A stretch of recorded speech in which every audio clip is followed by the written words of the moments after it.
Kung dati tuwing weekend ay abala at fully booked na ang mga hotel sa Baguio City, ngayon maswerte na kung maabot ang kalahati ng bookings. Of course, parang ngayon, no, Friday ngayon, we have not even reached 80%, no? So right now we're at 70 plus, 72 I think, if I'm not mistaken, which is far from what we have usually on a weekend, itong summer vacation, no? Sa nagdaan ngang Holy Week, nasa 50 to 60% ang ibinaba ng tourist arrivals sa lungsod. Dahilan pa rin ang mataas na presyo ng produktong petrolyo. We also receive cancellations ng mga groups, no? Yung mga supposedly may seminars dito, may mga conferences, pinagpaliban muna nila yun. Meron kami mga bookings na nag-cancel na because they feel that it's not worth it muna na mag-travel ng ganong kalayo.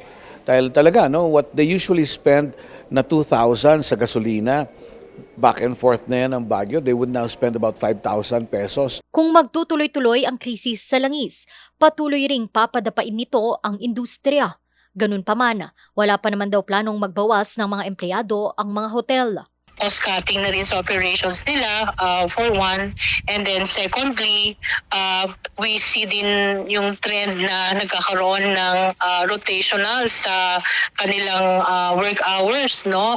In other words, parang walang magtatanggal yung mga other hotels natin and other enterprises natin in the industry, ay hindi sila magtatanggal pero mababawasan yung work hours. Malaki raw ang gampanin ng turismo sa ekonomiya.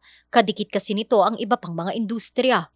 Patuloy naman sa pag-iisip ng paraan ng LGU at iba pang ahensya para maibsan ang kasalukuyang krisis.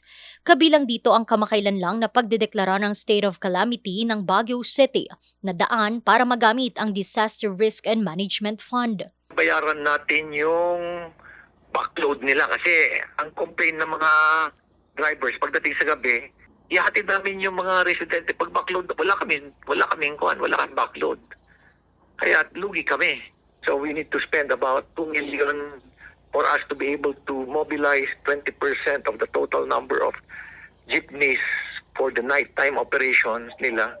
We need about 1.9 million every week. Yun ang gagastusin namin. Umaasa naman silang malapit nang maibsan ang epekto ng krisis sa langis at muling magbabalik ang sigla ng turismo at ekonomiya. Randy Guzman, RNG News.